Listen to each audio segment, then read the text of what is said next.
Tá conosco aqui o Emerson W. Dias trazendo o quadro Momento, o Inédito Viável. Muito boa noite, obrigado pela participação. Aqui Emerson, que foi chamado, inclusive, de Google filosófico pelo nosso ouvinte aqui, pelo nosso internauta, o César Carlos.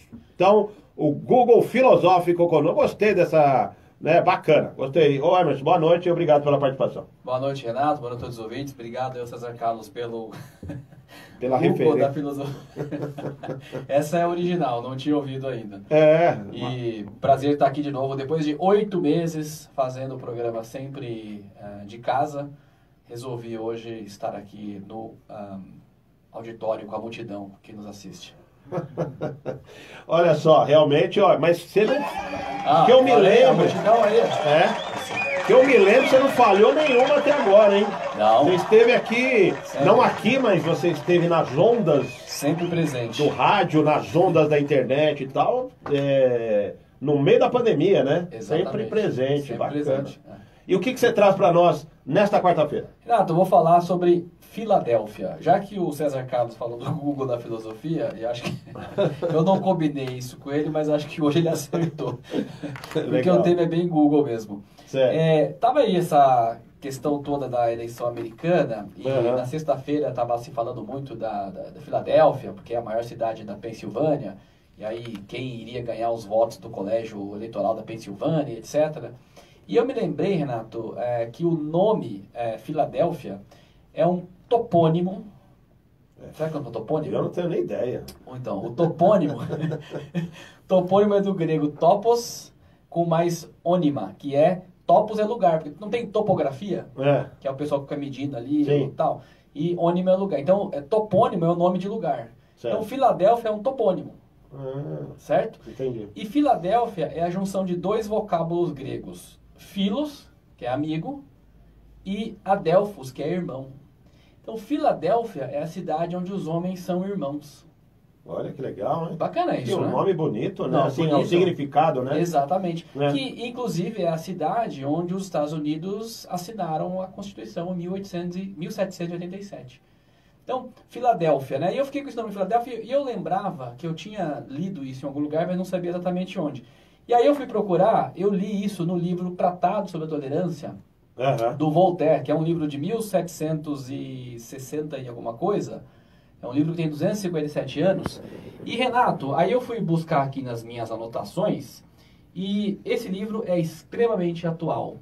Porque a ideia do Tratado sobre a Tolerância, e por que ele fala de Filadélfia, é exatamente dessa possibilidade de você tolerar as divergências de visões e de opiniões e etc. do mundo, que você consegue através do diálogo, através da harmonia, e este suporte, né, de você conseguir ouvir o contraditório sem agredir quem está dizendo isso, né? Então, a ideia da tolerância é essa ideia de suportar até o que eu não gosto, em favor de Filadélfia, né? Em favor de uma humanidade, que não precisa ser igual, e não vai ser nunca, né? As pessoas não são iguais. Mas o respeito ao contraditório. E esse livro, Renato, ele é escrito a partir de um caso de um cara chamado Jean Calas, que ele foi assassinado e julgado como culpado por um homicídio, que na realidade não foi ele. Mas por que ele foi culpado? É porque ele era protestante e a França, ali em Toulouse, naquele momento da história, era puramente católica.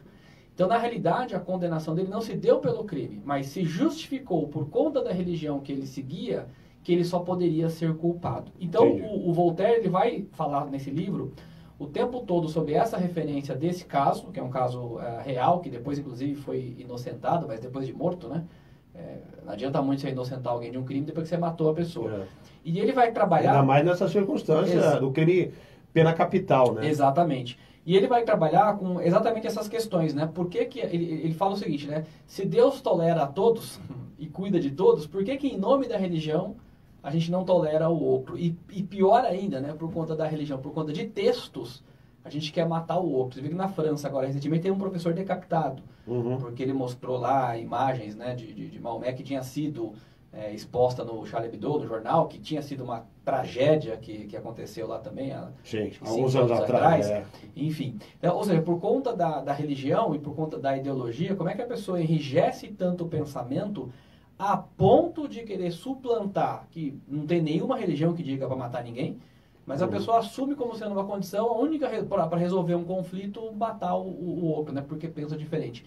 E é um pouco do que a gente vê hoje no mundo, né? As pessoas hoje no Brasil estão brigando porque um é Trump e outro é Biden, como se isso fosse fazer alguma diferença na vida das pessoas aqui no Brasil. Né? Não fiscaliza o prefeito, o vereador da cidade e está preocupado com se é Biden ou se é Trump. Né? As pessoas estão brigando por conta disso. Ou seja, o nível da intolerância que a sociedade está chegando, né, que é o que o Voltaire falava aqui já 250 anos atrás, eu acho que é uma lição que vale a gente pensar. Construir mais Filadélfias, eu acho que esse é o grande objetivo para a humanidade. E para isso a gente precisa ser capaz de lidar com as divergências, lidar por exemplo, o Milton vai falar daqui a pouco sobre a NEFAC, né?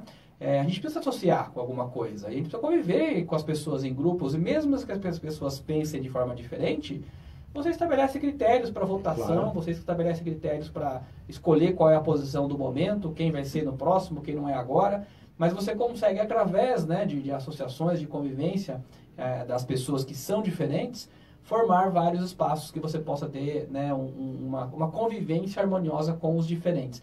Então, a importância do associativismo, a importância das eleições, a importância da democracia, tudo isso não é à toa, né? Tudo isso é a grande, acho que, esperança da humanidade de construir mais Filadélfias, né? A cidade, de fato, onde os homens sejam, de fato, irmãos, né? E se tolerem uns aos outros. É verdade. E tem muito a ver, eu acho que você está dizendo, inclusive porque as pessoas acabam sendo muito egoístas, né? Quando elas estão nas redes, por exemplo, que a gente vê essa loucura, né? De ofensas, de defesa de um lado, a gente não sabe nem o que está defendendo, mas está defendendo, né? Mas muito mais por uma questão pessoal, que é o que você está dizendo.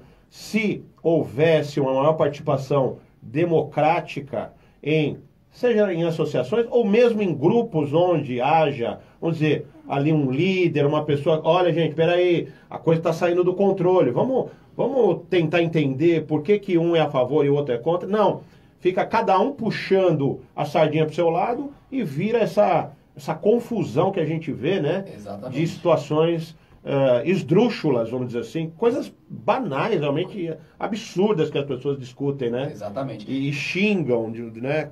Sim, e você tocou num tema que é importantíssimo, que é o papel da liderança na condução do grupo. Quando você vê, inclusive o Voltaire fala aqui no livro, né, que você não pode tolerar que os espíritos se libertem, porque depois que os espíritos se libertam, você não consegue mais fechar. Né? Então, quer dizer, quando você tira a focinheira das pessoas, tem as pessoas que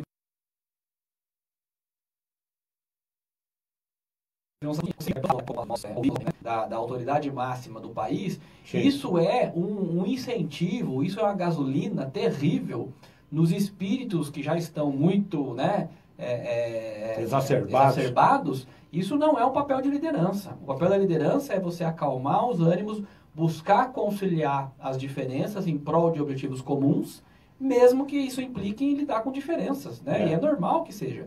E a gente vai acompanhar o movimento que a liderança vai fazer. Quando a liderança põe mais gasolina, ela não está sendo minimamente responsável socialmente pelo grupo, pelo contrário, ela só está reafirmando as diferenças, ela não está construindo Filadélfia. Que não é o papel, né? Não está cumprindo seu papel de forma responsável.